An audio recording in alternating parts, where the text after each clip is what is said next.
Hey there everybody, and welcome back to ADHD Hobbies. And I got a new video for you, a new game. We're going to do some Subnautica. I love this game. Beaten it a couple times, came back around to it, waiting for part 2. And of course it means I make some videos, so here we go. While you're playing the game, you may find yourself trying to get some more of the rare minerals, such as diamonds, rubies, and a few things like that. A couple others out there. And they'd be tricky to find. This is a scary-ass game, and some places you just really don't want to go. So ultimately, I'm using this video to help you find them and try to keep it in the safest, least scariest way possible. To start with that, here we are on the island. Not too many spoilers. If you're watching this, do be careful. I might spoil a few things. Not going to try to. But once you get to the island, you'll know where you're at. Big trick about this is follow the trail on off around to where you kind of get to the gate. And keep your eyes on the wall. You are going to find more stones and more lithium on the walls than you really probably didn't notice first 10 times through. But this place is a gold mine, no pun intended, because you're going to get gold too. But if you come on up through here, once you get to the portal, you can go this way and grab a few things. There's a couple here. But the way we're really wanting to go is, well, the tunnel on off behind us, make sure nothing's there. But let's go this way. See? Look, ran right past that one. Another look. Let's go down this way. Alright. But yeah, just take the tunnel down this way, and you want to go down. You just want to start wandering off through the caves and keep an eye on the walls. You are going to see unlimited amounts of just tons of minerals. And the two big ones you're going to get out of this cave and walk away with, you're going to get the lithium, which you're going to use for a massive amount of upgrades, and you're also going to get diamonds.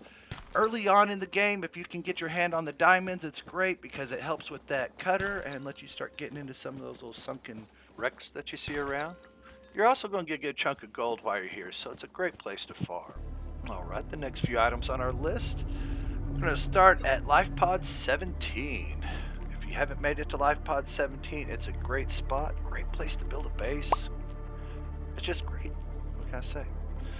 But where we need to go is from Life Pod 17 over towards Life Pod 19. You should get the marker at some point. If you don't, you are definitely flying blind here, but you can still do it if you come straight this direction away from Life Pod 17. And you'll find this little crevice. Follow it. Go to the top. And dip straight down. Okay, so I said these were going to be easy, but I didn't say they weren't going to be creepy. This way, it's all kinds of creep, but it's safe. There is nothing that's going to get you here. You're not going to come across a single Leviathan, no Reapers, no Ghost Leviathans, no Crab Boys, nothing. You know, you're going to have some sand sharks and a few leeches you're going to have to deal with, and that's it. If you come during the day, you can be lucky enough to see all the way over, and it's not too bad, and you get some wreckage there. But the first thing on the list coming this direction is going to be our gel sacks.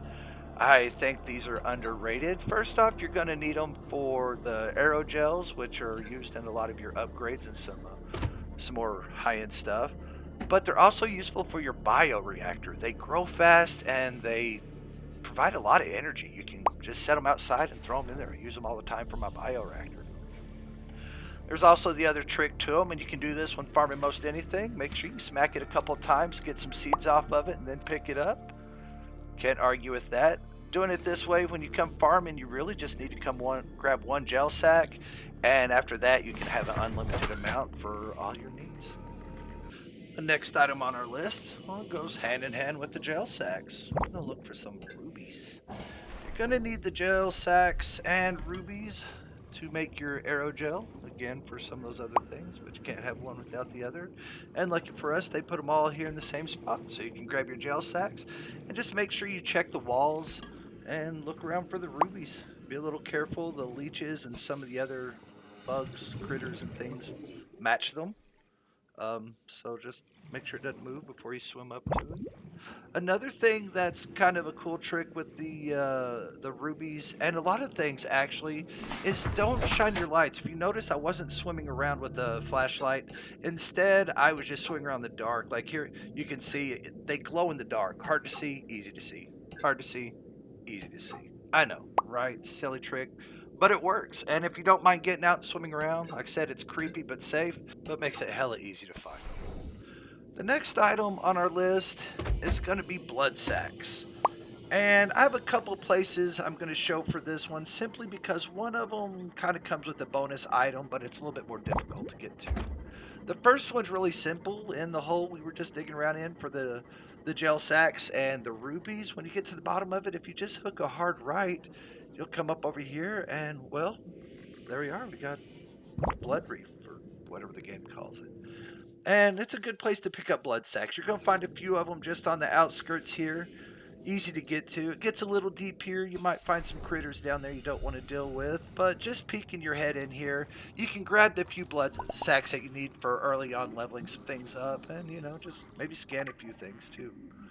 And for the other place, this one I felt like including because you're going to get the blood sacks, you're going to see some urinite sitting around, but we're also going to get some deep shrooms, which come pretty handy early on, so I figured I'd throw it in the mix. This one's going to be a little bit creepier, take a little bit longer to get to, but just head over to LifePod 17 again, head to the big wreck next to it, and then head south-southwest. You can just follow the big ledge there, I guess, and some of these big little plateaus, and boom, you're going to find a blood kelp zone right here.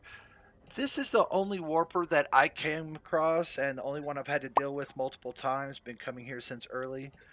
You can skip past him pretty easy. If you haven't leveled up your sea moth to the level I have here, you can park it just above the 200 meters, and then swim down to a patch right here and pick up a bunch of deep shrooms. I made a video and lost the clip, so well, we're here doing it again with the upgraded sub.